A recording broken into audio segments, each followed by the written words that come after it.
नमस्कार मंडळी. घोडे पलटी टांगा फरार. आता तुम्ही म्हणणार काय, हे डोक्यावर पडलं का? असंच काही शिंदे साहेबांच्या सोबत घडलेलं आहे. शिंदे साहेब हे उद्धव ठाकरेंची शिवसेना संपवायला निघले होते, परंतु आज शिंदे साहेब स्वतः संपलेले आहेत. जे काही 50 खोके एकदम ओके अशा पद्धतीने त्यांची काही चर्चा होती आणि जे काही मुख्यमंत्री पद होतं त्यांच्याकडे ते तर संपलेले, त्यांना ते मिळालं नाही.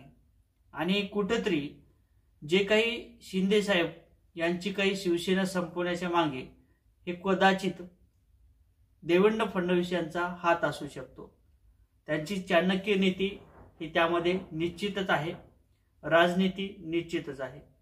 आणि अमित शहा आणि एकनाथ शिंदे यांचं काही बोलणं झालं, त्यामध्ये अमित शहांनी काही खडे बोल जे आहेत ते एकनाथ शिंदे यांना सुनावलेले. नेमकं काय चर्चा झाली आणि नेमकं या दोघांमध्ये काय घडलं याच्यावरती आपण थोडक्यात एक नजर टाकण्याचा प्रयत्न करणार आहोत.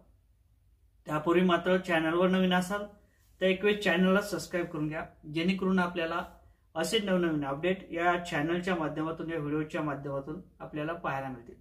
म्हणजे ज्या अर्थी शिंदे साहेब हे शिवसेनेतून बाहेर पडले, अर्थातच जे काही उद्धव ठाकरे होते त्या गटातून ते बाहेर पडले आणि ते काही त्यांचे जे काही कार्यकर्ते होते, जे काही आमदार होते, जे काही पुढारी होते, ते घेऊन 50 खोके एकदम ओके अशा पद्धतीने ते बाहेर निघून गेले. आणि याचाच फायदा त्यांना या राजकारणात मिळाला. म्हणजेच अर्थातच 2 ते 2.5 वर्ष त्यांना मुख्यमंत्री पद मिळालं होतं. परंतु ह्या गोष्टी सगळ्या झाल्या आणि त्यानंतर विधानसभेपूर्वी असं वाटायला लागलं की निश्चितच या 2025 चे मुख्यमंत्री जे असतील ते देवेंद्र फडणवीस न होता एकनाथभाई शिंदे हे असतील, असं प्रत्येक जणाला वाटू लागलं. परंतु तसं घडलं नाही. एकनाथ शिंदे यांचं राजकारण जे आहे ते पूर्णपणे फडणवीस साहेबांनी संपवलं. सुरुवातीला यांना 2.5 वर्ष मुख्यमंत्री पद दिलं, त्या ठिकाणी शांत केलं आणि विधानसभा झाल्यानंतर त्याचाच फायदा एकनाथ शिंदे यांचा फायदा या भाजप सरकारला झाला. बहुमत हे स्पष्टपणे भाजपला मिळालं आणि एकनाथ शिंदे यांच्या जवळपास 46 जागा त्यांच्या सुद्धा निवडून आल्या होत्या. आणि असं वाटू लागलं की आता एकनाथ शिंदे हे मुख्यमंत्री होतील. त्यांच्या नाराज्या काही प्रमाणात दिसल्या. बरं ठीक आहे, मुख्यमंत्री पद नाही मिळालं तर गृहमंत्री जे पद आहे ते मिळेल असंही वाटत होतं, परंतु तेही पद मिळालं नाही. मुख्यमंत्री उपमुख्यमंत्री पदावर त्यांना समाधान मानावं लागलं. ह्या गोष्टी सर्व काही झाल्या आणि एकनाथ शिंदे यांच्या जे काही नाराज्या होत्या ते मीडियाच्या समोर येऊ लागल्या. ते त्यांच्या दरेगावाला गेले, तेही आपण पाहिलं. आणि असं वाटायला लागलं की या महाराष्ट्रात कुठेतरी अमित शहा यांच्या सोबत ते आहेत आणि अमित शहा कदाचित एकनाथ शिंदे यांचं ऐकतील. परंतु तसं घडलं नाही. एकनाथ शिंदे आणि अमित शहा यांची काही भेट झाली होती, एक चर्चा झाली होती आणि त्या चर्चेत असं सांगण्यात आलं होतं की एकनाथभाई शिंदे हे नाराज आहेत, मी स्वतः नाराज आहे आणि मला मुख्यमंत्री पद हवं होतं, परंतु ते मला मिळालं नाही. आणि अमित शहा म्हणाले की ह्या गोष्टी आता झाल्या, याच्यावरती परत बोलणं योग्य नाही.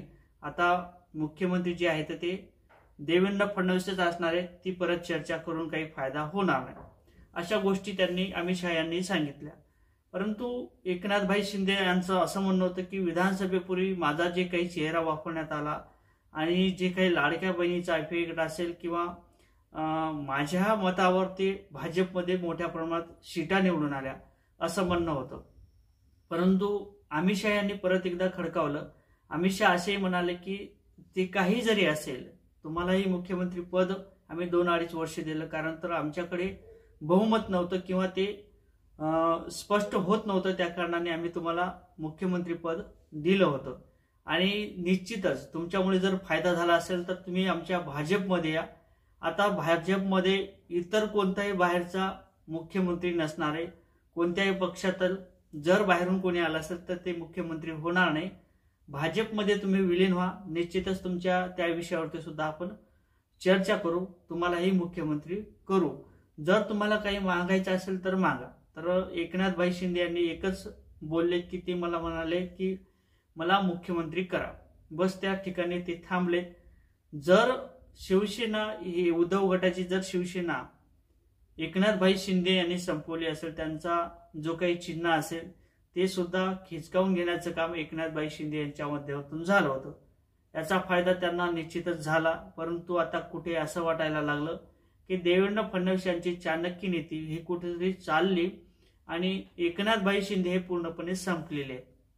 आज जी काही एकनाथभाई शिंदे यांची शिवसेना होती ती पूर्णपणे संपली असं जर वाटत असेल तर हे कुठेतरी खरं आहे।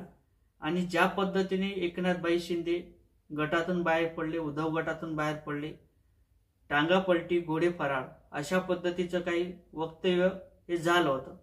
कदाचित याचा फायदा देवेंद्र फडणवीस यांना यापूर्वी सुद्धा झाला होता आणि परत एकदा फायदा निश्चितच होणार आहे।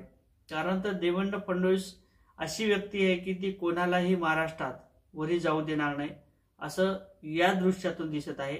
अमित शहा असं वाटत होतं की एकनाथभाई शिंदे यांच्या जवळचे आहेत, परंतु ते होताना दिसत नाही। अमित शहा हे एकनाथभाई शिंदे यांचे नाहीत, ते देवेंद्र फडणवीस यांच्या सोबत आहेत। भाजप ते पक्ष मोठा करण्याच्या पाठीमागे आहेत आणि 2030 ची जी काही प्लॅनिंग असेल ती आतापासून आखण्याचं काम हे सुरू झालेले आहे। निश्चितच देवेंद्र फडणवीस हे चाणक्य नीती आहेत, त्यांच्याकडे राजनीती आहे आणि त्या पद्धतीचा तो फायदा या राजकारणात घेत आहेत। कुठेतरी शिंदे साहेबांना संपवण्याचं काम हे फडणवीस साहेबांच्या माध्यमातून झालेलं आहे। कारण तर एकनाथभाई शिंदे जर वरी गेले तर देवेंद्र फडणवीस यांचं वर्चस्व या महाराष्ट्रात राहणार नाही, तेही त्यांना माहिती आहे। त्या कारणाने अशा गोष्टी घडलेल्या आहेत। या संदर्भात तुम्हाला काय वाटते कमेंटमध्ये सांगा। व्हिडिओ आवडला तर शेअर करा। जय शिवराय।